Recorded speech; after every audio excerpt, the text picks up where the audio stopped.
Hello, everybody, and welcome. My name is John Mason, here to teach you about blended learning in Blended is Better to maximize student achievement in your classroom, whether it is a virtual classroom, as we are doing right now, as I record this on May 8th of 2020, as well as in your physical classroom. So I just want to go ahead and jump right into it today. First, you can access this presentation at any time by going to bit.ly/masonblended, and you can see that on the screen right now. I work currently at the Egg Harbor Township School District in southern New Jersey in Atlantic County. And here in Egg Harbor Township, we like to say we are hashtag EHT strong. And we are hoping that you can be as well by both integrating blended learning as well as all the other great sessions that educators are putting together for the NJDOE for this upcoming week. So let's go ahead and move forward here. First, I've got a set of coffee beans on the screen, which might be a little confusing. However, one, coffee is delicious. I'm about ready for a second cup. But two, coffee is a great analogy for what blended learning is and what it is not. Blended learning really takes a few different key components and brings them together to try to reach your students in the best way possible. Really think of it as a great way to differentiate, a great way to remediate, as well as to reach all learners within your classroom. And coffee is a bit similar. A lot of people don't actually realize, but we have different levels of roast of coffee, right? Like a light, medium, and dark roast. However, coffees also have different origins, which means that each individual bean has a bit of a different taste. But by taking all these different beans together and combining them into one blend, you can actually create a coffee that both is consistent and appeals to a wide variety of people, and is going to get the most people to enjoy that coffee. And blended learning is going to be similar in that regard, to where we can get as many students on possible to achieve within your classroom. So today you should walk away being able to describe blended learning, what it is not, to describe different models of blended learning. So there are different ways you can actually utilize this in the classroom, and I can guarantee you already know at least one of these. And then to judge the benefits and uses of both face-to-face and online instruction, which are two core components of blended learning. Both of these play a role. Now in the virtual environment, of course, this is a bit more tricky. However, we still have that face-to-face and that live virtual piece going on.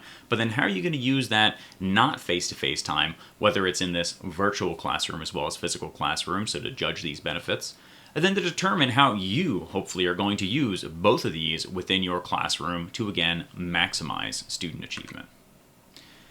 So right now, given the fact that we are forced into this virtual learning environment, I like to think of it as an opportunity more than anything else.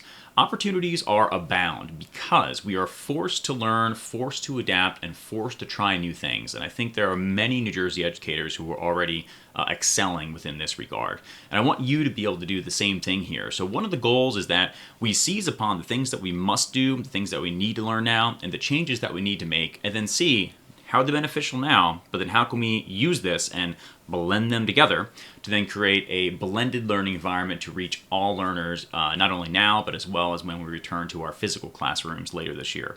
So to level up both the physical as well as virtual classroom. Another goal is to meet all learners on their own time as well as schedule, because student-paced and student-guided is a key component of blended learning models. And then also to support your own staff as well as your own PLC. How can you use this perhaps to create a blended learning environment not only within your classroom, but perhaps in the wider PLC that you might work with in either grade level or content level? And then there's a bevy of instructional tools to get started here. I can go through a handful of them today. You can see here this image. You might want to stop right now and get to Googling, hit pause and look up all these different tools here to see which one might play a role in your classroom. And I have a resources slide at the very end of this that gives you some suggestions on ones that I think are particularly great for getting started.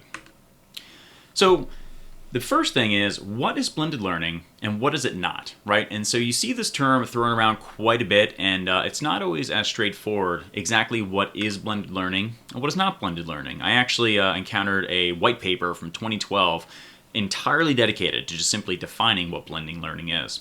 Now, here are the three core components, okay? Synchronous traditional live instruction, asynchronous online instruction, student-paced, and student choice. We're very familiar with the first one, of course, right? We do this on a regular basis. This would be anytime we're in class with the students working face-to-face. Online instruction is something that a lot of us engage in, and this could be something as simple as maybe giving a homework assignment to complete online. It could be something as simple as having students turn in assignments online. But the one thing, and one of the core components that is often missing that really moves this away, there's a couple of things that moves away from a real blended learning model, is this last component here, which is the student-paced and student-choiced part, or student choice part, where in order to have a truly blended learning environment, you not only want to have the traditional live instruction, whether that's in a Google Meet or whether that's in an actual classroom, you not only want to have some sort of asynchronous or online instruction, but you need to have some element of student pacing and student choice involved in there, because that's also the key components to maximize student achievement and to help differentiate, and then you can kind of use a lot of that information in order to then make decisions about how you want to create collaborative groups, whether they're going to be remediation groups or the proficient students or the advanced students or whoever that might want to be. And those are a lot of variables you can juggle around once you kind of get this basic model in place. But by combining these three things together, right, you've got your regular classroom instruction, virtual online instruction, as well as then student pace and student choice. That is how you get to your true blended learning environment. So this is something common, and so I wanted to go through a non-example as well as an example of what blended learning is. And so this first one is a non-example here. Now, here's how a lot of people, and you might be structuring your classroom like this right now, which again, doesn't mean it's bad. However, it doesn't mean it's actually blended. So we could have a classroom in which, let's say, the teacher has some sort of lecture, some sort of classroom activity face-to-face in a synchronous, that is, student and teacher in the same place setting. This could be done in an actual physical classroom. This could also be done online. After class, students complete work at home. That is asynchronous. That is, they are doing it on their own without face-to-face and live interaction with the teacher. And all the materials are also posted online. Now, a lot of people might mistake this for a blended learning environment because they see, well, no, look, they're doing things online, and then we're also doing things in class. Isn't that blended? And of course, the end part of here would be then you might review that material, you might learn new material face-to-face, and then go back to your synchronous instruction, and then you kind of repeat the whole cycle. This is not blended learning, however, because it's missing a key component. Let's see if we can alter this model just a little bit, and then hopefully you're going to see the difference because it is an important one. So definitely not blended learning quite yet. Mostly the same. Key differences here, though. A couple of them. We start off with some sort of lecture, classroom activity, face-to-face. That is the synchronous part of this thing. Now, this could be a reading. It could be a traditional lecture. It could be any sort of group work. It could be a wide variety of things. It's going to sound a little bit generic here because you can do this in a wide variety of ways. However, do you see what has changed on the screen? I'll give you a moment to read it.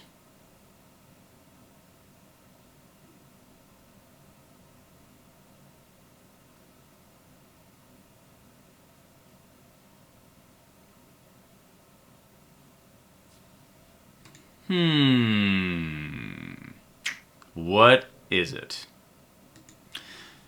Let's come back to it. This has changed. So before, where we just had students with material posted online and students simply turning in assignments online, here's a key difference. Students first complete guided learning at home at their own pace and time in the asynchronous model, and all student materials are posted online, but they're posted online in a way that students can move at their own pace. And this is actually an example of what we would call the stations model of blended learning. And you might be saying to yourself, well, what's the big difference here? What is that key component? The key component, there's kind of two big things here. One is that the teacher in this classroom has taken the time to plan this out from the very beginning, that there's going to be multiple components. Think about it from an elementary school style perspective, or just a more traditional stations model. You can use that, of course, in elementary or secondary, right? Where you have different stations serving different purposes with different learning goals, right? So that means that you simply think of that online model, or the asynchronous one, this one over here, as a different station serving a different purpose. That could be to extend what you've done in class. It could be to introduce some sort of new material. It could be some sort of remediation for those students who do need it. And so that's really what differentiates this one, is that it is not simply that you're doing the work as you would have done it in class. You're doing it in a brand new way because the guided learning experience, you could say, is then created so that students can have choice and do it at their own pace, and it is integrated into the entire classroom plan.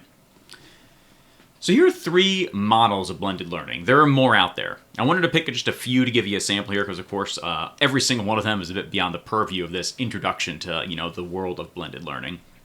But this first one right here, Stations, is one that I think a lot of teachers could adapt to relatively quickly, where essentially you're treating online learning as another station, and the students can rotate through stations.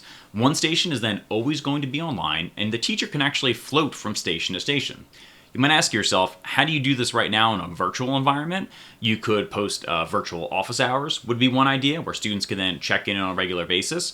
You could actually look at student achievement and student performance on your different assessments, and then that is going to serve as your sort of floating from student to student. You grab a group of students who are having trouble with an assignment, and you just meet with them as opposed to the entire class.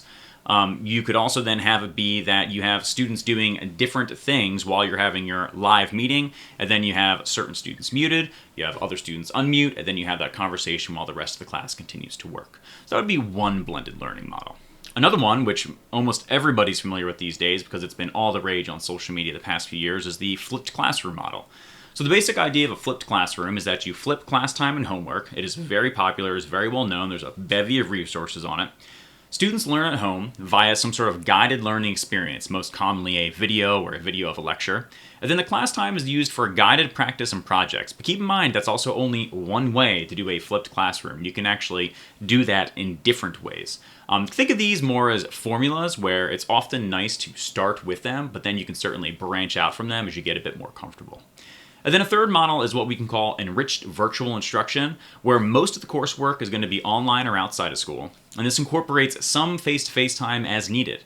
So this might mean that, for instance, let's say you have a student who's extremely adept at what you're doing in the classroom, that the benefit would be for those students who are extremely adept at what is being done in the classroom, if they can pretty much do most of the material that you've created, right? Think of it as you're creating a guided learning experience in this enriched virtual instruction model, then you allow them to move at their own pace and they check in with you either as required by you or only as needed. The benefit is it frees you up to really focus on the students who need more assistance and more help, while then the students who can kind of fly and flourish on their own can sort of check in. You can push them forward, you can give them additional tasks or more challenging or complex tasks based off of their needs. And so the differentiation is really built into all these blended learning models. So for the stations model, again, basic formula, students rotate through stations, one station's always online, and the teacher can float either virtually or in the real classroom from station to station. It's going to be more common in the elementary classroom. However, you can easily use this in the secondary classroom, but it does really promote differentiation because you can have an advanced group, a proficient group, a remediation group. You could simply have you could have bigger and small groups that are maybe some are heterogeneous, might have homogeneous groups in different ways. It could be based off of, let's say, student abilities in different ways. There's a whole host of variables you could play around with right there. And one of the benefits of stations is that it can really encourage collaboration because perhaps your basic setup is that you have your traditional face-to-face instruction, you have your online instruction, and then you can have collaborative groups as a third part, and then you kind of repeat that whole cycle. So here's a basic formula, and I would recommend you follow a basic formula at first until you get a bit more of a feel for it because mistakes will be made. And most teachers know this, but mistakes are pretty much always made, and there's going to be things that simply don't work, things you're going to have to tweak, but that's fine, right? It's part of the process. So there could be teacher-led instruction of new material, some sort of online practice with the new material. Again, that's got to be student-paced and student-guided, so you should have a couple different avenues through which they can flow through material. Teacher floats to check in on that progress, either by looking at the actual performance on these assessments, having student check-ins, maybe having a face-to-face to actually talk about how things are going. And then you might make some sort of groups based off of progress, remediation, etc., and then you repeat this cycle. The other one I'd like to focus on just for a moment here is flipped classroom. And the reason I really chose these two is that I think these two are probably the ones you can most easily incorporate into what you're already doing. I will say flipped classroom is probably going to be a bit more work up front depending on how you want to produce your classroom materials. So again, the general idea is you flip class time and homework. It's the most popular, most well-known. It definitely also promotes differentiation because you can sort of try to assess how students are doing on their own, and then you can tweak what you're doing in the classroom based off of that. And you can further divide face-to-face and the synchronous time, that is the time you guys are live together, into different kinds of groups, right, based off of needs or your pedagogical goals. And then students can move at their own pace, both online and offline, depending on how you'd like to structure your classroom. So here's a basic formula. Students watch video at home, they answer basic questions. Usually you want it to be more of those sort of like recall, basic information type stuff, maybe some basic processes, things that you can demonstrate well on video or have videos and other resources or readings that are going to help guide them through that step by step. And then in face-to-face, you have students answer these questions in class. So think about it as the beginning of class perhaps being a check-in where you take some of the work they would have done on their own, the student-guided sections. You have an assessment of a few of those at the beginning of class, and then you have students either engage in more in-depth activities in class or seek out remediation as needed, and then you can have an exit ticket at the end of class to then assess how everything went as a whole, repeat, tweak, etc. as you continue to go on. Okay. So these, again, are two kind of straightforward, I think, ways that you can get this going within your classroom. But how could you actually get started with this today, for example? Most of us cannot dance quite like Donald Glover, although we would wish we could. And this is not an advertisement for a Pixel 3. I tried to take it out, but the gift just looked too bad. However, I like this quote from Steve Jobs. I'm a big Apple nerd anyway, but Steve Jobs has a great thing here, right? So people think focus means saying yes to the thing you've got to focus on, but that's not what it means at all. It means saying no to the 100 other good ideas that there are. Innovation is saying no to 1,000 things. When Steve Jobs took Apple back over, right, in the late 90s, early 2000s, Apple had 300 and something odd products that they were making. He cut it down to something like 10. Obviously, they've been pretty successful, and when there's a bevy of ed tech tools out there for you, there's a bevy of different initiatives, the things you say no to as an educator, I think, are just as important as the things you say yes to. So if you're saying yes to this and you've truly decided, and I think you should, that this should be a part of your classroom, start simple. Pick one lesson to focus on. Pick one model to try. And pick only a few core online tools to test out. There's going to be, you can do this, you can use Edpuzzle, you can use YouTube, you can use Google Classroom, you can use Kahoot, you can use Socrative, you can use Pear Deck. Think about what will fit best with what you want to accomplish and stick with that. Improve gradually. You cannot do everything at once. Think about how you can take what you're doing now, start simple, and how it's going to evolve over time. I always like to point this out to people. Think about this. The first iPhone that came out in 2007 didn't have copy and paste. How many of you actually remember that? I do, because it seems crazy in retrospect, but think about how far it has come now, right? In that model where, you take something and you try to get it right the first time and slowly iterate. That's how you should focus on this blended classroom initiative. Plan with the end in mind as well, the entire thing start to finish, which is why I recommend starting with one lesson. You need to be to see the big picture and then hone in on each learning experience that is going to get there, or get you there. And remember, there will be mistakes, a whole bunch of them. Sorry, but that's part of the fun and the learning process. So here's a relatively straightforward elementary example. Let's take stations, since this is going to be very common at the elementary level already. 3 things, ready? Keep it simple. 3 stations in the stations model. You could also have as many stations as you would like, right? You could have 5 or 6 if you wanted to get really complicated. However, the first station could be something that was teacher-led. So let's say the teacher demonstrates how to add single-digit numbers and uses drawings to model that, or has different, apples and oranges or something like that, some sort of manipulative to put that together. This can be virtual, right, in Google Meet or something. This could also be face-to-face in a classroom. Then the online instruction station is going to be students practicing multiple problems at home at their own pace with differentiation options. So it's not simply you give them the worksheet and everyone does the same worksheet. It needs to be something that then has multiple options available so you, as the educator, can better assess proficiency, remediation, as well as advanced, right? They can take that picture or take pictures of the work, upload it to Google Classroom for teacher checks, and then when they come back with you in the live setting, right, you'd have collaborative groups where you can put students into proficient groups as well as maybe they try word problems, and the remediation groups with students who need to then close that gap who are still having difficulty with it. You might be saying to yourself, this seems relatively simple. Great, you should try it and then start to iterate on this same formula. Some of you might find this to be a stressful idea of trying to figure out that core kind of online instruction piece. But again, start simple, right? A couple of word problems available, a couple of core proficient problems, and then ones that'll show what mistakes you might anticipate would happen here. Here's a secondary example. This would be, let's say, a flipped classroom model, which you see more often at the secondary level. You don't see flipped classroom quite as often at the elementary, but you certainly could still do it.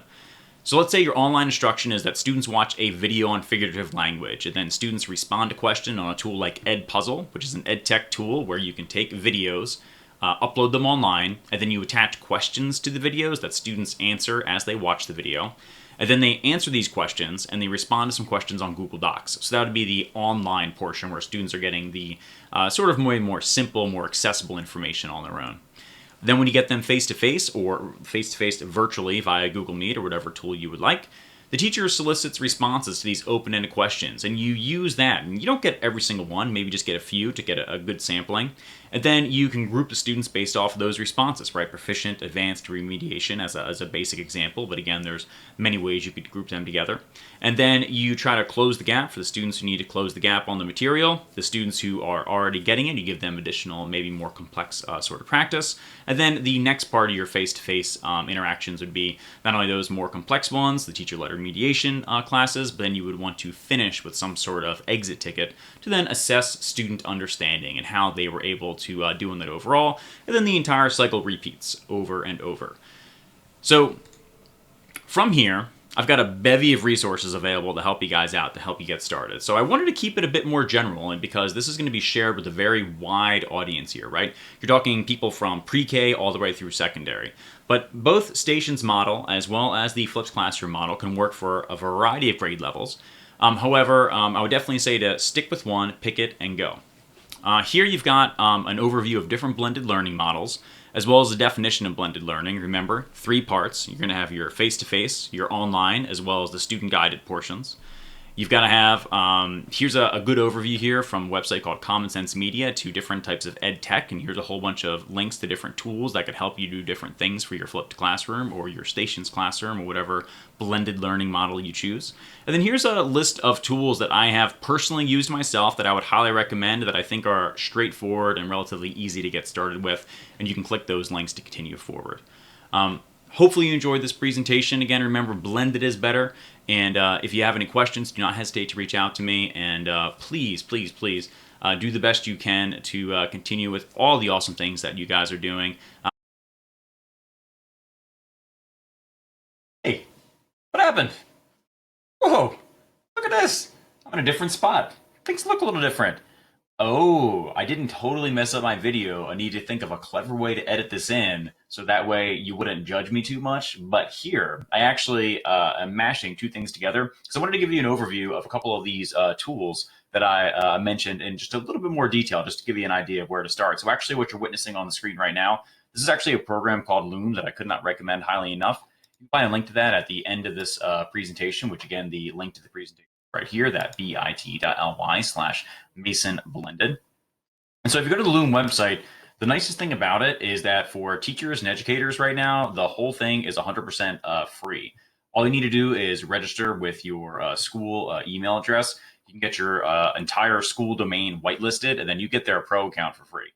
And so one reason that I bring this up and I point out Loom specifically is having a screen recording software is pretty critical for a blended style of a classroom, because it's a way for you to communicate with students, again, asynchronously, right? So when you're thinking about whatever model you're going to be doing, so if I was going to go ahead and I'd say move my bubble up here, so you can notice that, by the way, you can move the bubble in this Loom program around wherever you would like. And by the way, this was 1 click to get this whole thing set up. You see this webcam looks really nice here. I can actually, here with my mouse, you see how it highlights whatever I click on right there. That's built into the program as well.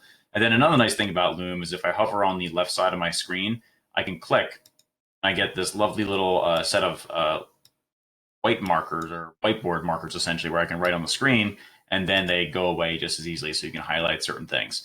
And so, for example, by the way, before actually I jump back to the blended learning model, if you're going to utilize this in your classroom, it could be something as simple as giving a mini lecture on a certain topic, which I definitely have done. It is often very helpful, though, I found, even more than giving mini lectures, is to give more personal guidance with that personal touch to some of your students and in their small groups or whatever it might be. So for example, even though this is an asynchronous mode of instruction, that is, it is not in a live setting, that you can still go ahead and connect with your students at a deeper level with it, right? So if we go back thinking about our blended learning model, again, going back to Stations or flipped classroom or enriched virtual instruction, this screen recording software, Loom being my personal favorite, Screencastify is another popular option. You can go ahead and use this, though, to make one of your stations, right? This screen recording could be one of you giving directions, could be you instructing people how to do things. You could be demonstrating different concepts or ideas via a lecture or via something else with this. And if you wanted to get very clever, for example, you could go ahead and even in the middle of the video, you can go and embed something like a Padlet, which I have already linked to in this presentation as well, right? So right here, Padlet, it's a free website, entirely free. And essentially, it's an online message board. So for instance, you could put a link to this right in there. And then even though you're not with the students in real time, you could have them fill this out as they watch the video. And then I'll go ahead and just type, "Hello, world. This is my Padlet message." And then you can go back and review that at a later date. This could be done as an entry ticket, as an exit ticket, as a sort of mini check-in in the middle of the lesson. And that way you can go review, and then this could be one of your data points and either make your intervention groups or. Now, another tool that I would definitely recommend, this one is a bit tougher, is going to be Pear Deck. Pear Deck is really nice because it integrates in with Google Slides. It is also free. And so essentially what you can do, and I don't want to get too into detail about showing you since they have such good stuff within their website anyhow, is that you can embed questions within your presentations. And so this one's actually going to be a bit better when you're in that live setting. So when you're doing that face-to-face, either when we go back to a physical classroom, you can use this, or doing it face-to-face via Google Classroom. This does work as well. And so you can drop in these little check-ins, which I have already been doing, and it's been quite great. The students have taken really well to this. It could be something as simple as what you see on your screen right now, a check-in. I get it. I need help. I don't get it.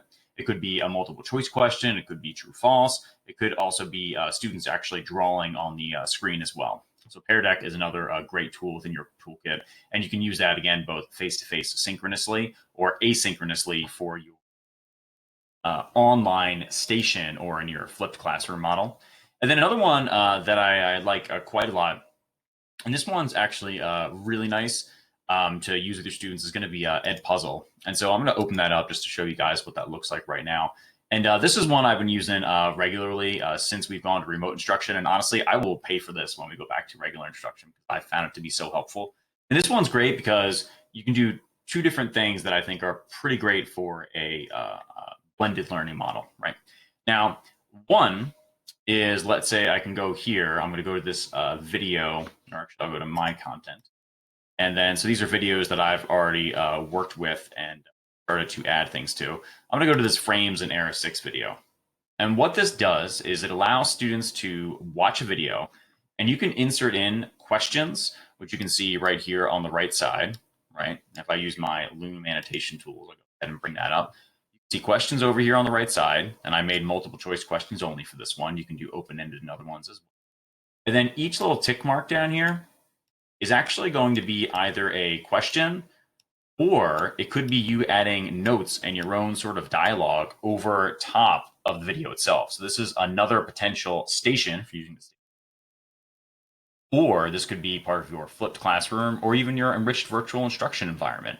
And so this one, again, is a way for students to do this at their own pace. They can do it asynchronously, but you can still get that more personal touch with your students. So that way they can still feel that connection with you. And what I like most about it is, and pretty much all staff do this, is that, you know, you'll add your own dialogue in over the video to make those connections and to really point out those things that you think are cool. And that's all built right in here. And you can use this both on a website for your students. It integrates with Google Classroom as well.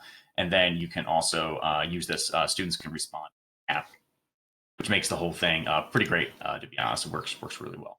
And so if you're looking to get started, those are a couple of the key ones that I would probably recommend more than anything else. Is one, I would recommend Loom to get started on your screen recording. If you Castify or another tool, certainly use that to get started.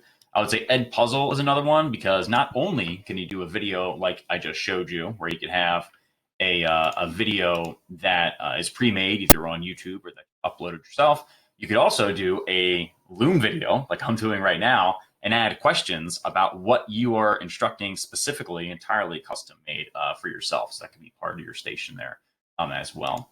And then the other one that I like quite a lot and I would recommend getting started with is going to be then Pear Deck as well as Padlet. I think that they're all relatively accessible ways, and they sort of mimic a little bit of what we do face-to-face, so that you can really think about, again, how you're going to build that either station or flipped classroom model outside of your more traditional classroom. Now, if you're looking to get into something, I would say a bit more advanced and a bit more involved, and you're kind of like minds rolling, and then you want to push this to the next level, is that's why I included this HyperDocs right over here. So HyperDocs is pretty interesting. Basically, think about it similar to a web quest, but it's a bit beyond that. There's a lot of good resources for it, but because in Google Docs specifically, you would want to use Google Docs for this one. You can have you can create rather an interactive document that walks students through every single piece of what they need to do, and it essentially crafts an entire learning experience in a single document that students can guide themselves through on their own. So you could use this for either the flipped classroom or stations model very effectively and very well. And this website has a lot of free resources to go ahead and get you started. And so I would definitely recommend that. You definitely get some, like I said, free stuff here. And there's a plethora of resources online as well. And you can Google. But then otherwise, hopefully you all have found this presentation to be helpful. If you have any questions, do not hesitate to reach out to me. Again, I can go back here. And my name is John Mason, representing Egg Harbor Township Schools in Southern New Jersey, Atlantic County. We are hashtag EHT Strong. I am hoping you can be as well. And I really hope that you can find a way to both engage your students effectively and now, and then also to think about and what you can do to bring what you're doing now, all these great things that you're learning, forced to learn in many ways, right, from here into your regular classroom whenever we do return, hopefully back in the fall. Have a good one.